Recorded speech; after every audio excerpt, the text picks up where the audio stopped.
Je voudrais attirer votre attention sur le fait que le Seigneur a toujours mis en évidence sa gloire en chaque occasion. Quand il se déplaçait, il introduisait ainsi une nouvelle mesure de son dessein. Toutes ces choses concernant Paul, Jean, l'incarnation, Pierre, la Pentecôte, étaient des étapes conduisant vers le dessein de Dieu, à travers les âges. Et chaque étape était confortée par une nouvelle vision de la gloire du Seigneur dans la vie de ceux qui étaient les instruments de Dieu. C'est pourquoi, dans le cas des prophètes et des apôtres, leur ministère était le ministère de la grandeur, de la gloire du Seigneur. C'est aussi cette vision de la gloire de Christ qui façonna le caractère, donna du sens et de la force à la présence du peuple de Dieu ici-bas dans ce monde. Tout cela avait alors une signification, car la finalité de Dieu et l'objet de Dieu, c'est la gloire, et tout ce qu'il fait est gouverné par cela. Dieu désire que tout soit conduit par sa main et pour sa gloire. Cela doit réellement prendre possession de nous, et nous devons nous l'approprier. Est-ce que vous croyez cela? Nul doute, vous le croyez comme une déclaration et une vérité objective. Peut-être le croyez-vous dans votre cœur, mais il n'est pas toujours facile de le saisir. Parce que nous ne voyons pas toujours maintenant comment cela pourrait se réaliser. Bien au contraire, ce que nous voyons nous persuade souvent du contraire. Que le Seigneur nous saisisse, vous saisisse et me saisisse avec cela individuellement, et comme faisant corps avec son peuple, là où nous sommes. Oui, ce qu'il fait, ce qu'il permet, est sous le contrôle de cette loi, de ce principe. Tout doit être pour sa gloire. C'est ce qu'il en a pensé et ce qu'il fera, que finalement il ne sera pas contrecarré dans la réalisation de son dessein.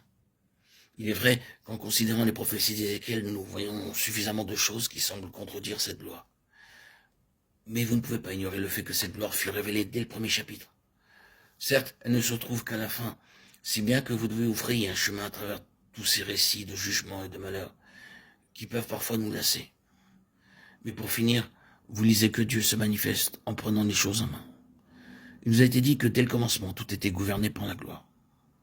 Dans tout ce qui arrive, tout ce qui doit être dit jusqu'au bout, c'est la gloire de Dieu qui gouvernera. Elle est là, comme le fondement même de tout. Nous devons bien prendre garde à cela. Quelle est la finalité de Dieu? Paul l'a vu et nous l'a transmis dans une incomparable citation. À lui soit la gloire dans l'Église et dans toutes les générations, siècles des siècles. Éphésiens 3, 21.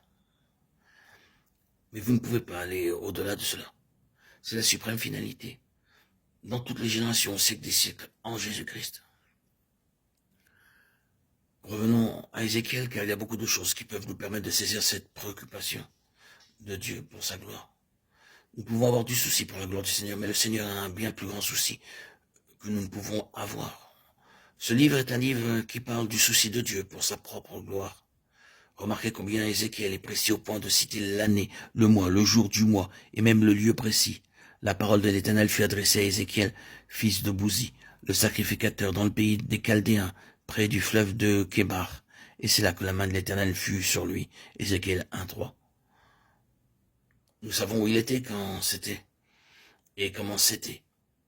C'est exactement comme si le Seigneur se déplaçait minutieusement dans cette affaire en posant sa main sur cet homme.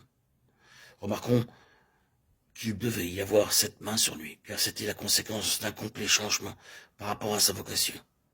Ézéchiel était lévite, c'était un jeune homme qui s'attendait toute sa vie à bien remplir le ministère d'un prêtre. Mais cette gloire fit irruption et bouleversa sa carrière tout entière et sa vocation. Il dut changer sa manière d'être et passer de son train de vie de prêtre à celui de prophète. Ce fut quelque chose de très énergisant dans le cas de cet homme. Il est intéressant de remarquer que son nom, Ézéchiel, signifie Dieu fortifiera. Concernant la gloire de Dieu, c'est très nécessaire, surtout dans les conditions dans lesquelles vivait Ézéchiel.